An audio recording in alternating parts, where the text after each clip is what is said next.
तो दोस्तों, मैं हूं आपका दोस्त जागेश्वर और स्वागत है आपका अपने YouTube channel Jageshwar the BPSC maker में। आज हम लोग एक बहुत ही महत्वपूर्ण अंतर्राष्ट्रीय संगठन नाटो के बारे में जानेंगे।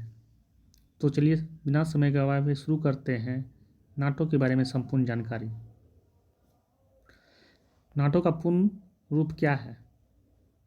नाटो का पूर्ण रूप क्या है? North Atlantic Treaty Organization. ठीक है। नाटो की स्थापना कब हुई थी? 1949 में। नाटो का मुख्यालय कहाँ है? नाटो का मुख्यालय ब्रुसेल्स में है। वर्तमान में नाटो के सदस्य देशों की संख्या कितनी है?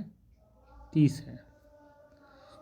साल 2020 में नाटो में शामिल होने वाला सबसे नया मेंबर कौन सा है? तो वो है नॉर्थ मैसिडोनिया। ठीक है, 2000 में ये शामिल हुआ था नाटो में। वर्तमान में नाटो के महासचिव कौन हैं? तो जेंस स्टोल्टेनबर्ग हैं। नाटो के देशों में सदस्य देशों में कितने यूरोपियन देश शामिल हैं? ठीक है, तो इसके बारे में जानकारी ले लेते हैं हम लोग। नाटो के सदस्य देशों में 2 अमेरिकी देश हैं, 27 यूरोपियन देश हैं और 1 यूरेशियन देश शामिल है। तो इस बार जो यूरोपीय देश शामिल है वो है 27।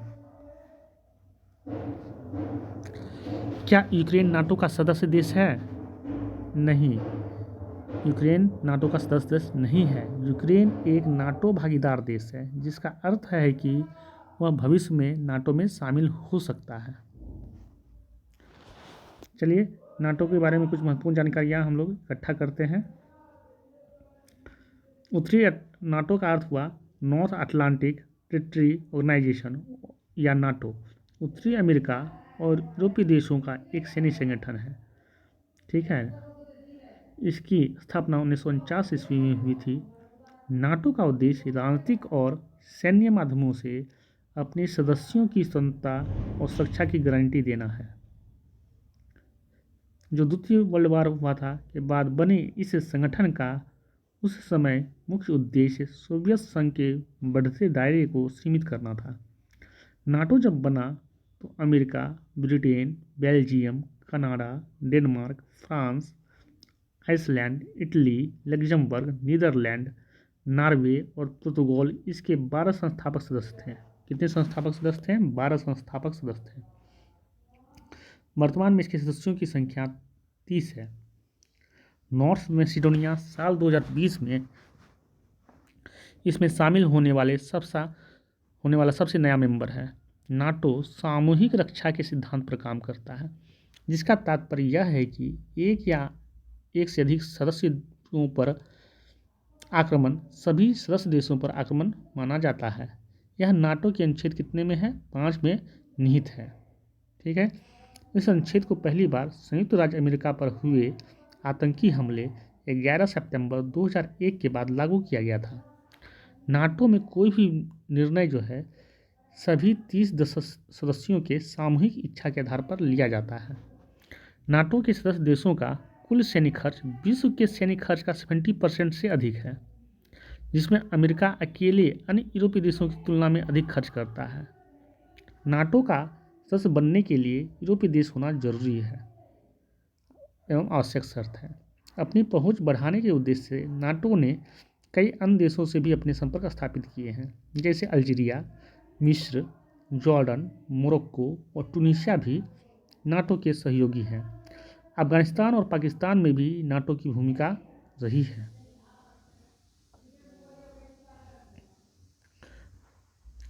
रूस क्यों नहीं चाहता है कि यूक्रेन जो है नाटो में शामिल हो? तो कुछ कारण है जिसके कारण यूक्रेन नहीं चाहता है कि रूस नहीं चाहता है कि यूक्रेन जो है नाटो के जो सदस्य देश हैं उसमें शामिल हो। यूक्रेन के नाटो में शामिल होने को लेकर लंबे समय से चर्चा चल रही है। यूक्रेन के नाटो में शामिल होने को लेकर कोई अंतिम फैसला नहीं किया गया है। यदि यूक्रेन नाटो में शामिल होता है तो मौजूदा स्थिति के अनुसार नाटो की सेनाएं यूक्रेन की सीमा पर अस्थायी रूप से मौजूद हो जाएंगी। वहीं रूस नहीं चाहता है कि यूक्रेन नाटो में शामिल हो। एस्टोनिया और लाटविया नाटो के सदस्य हैं।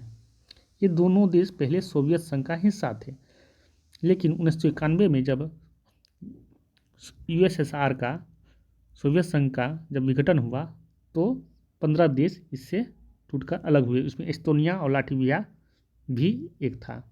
यूक्रेन के नाटो का हिस्सा बनने की सूरत में रूस हर जगह से अपने दुश्मन देशों से घिर सकता है। ऐसे में रूस नहीं चाहता है कि नाटो का विस्तार हो।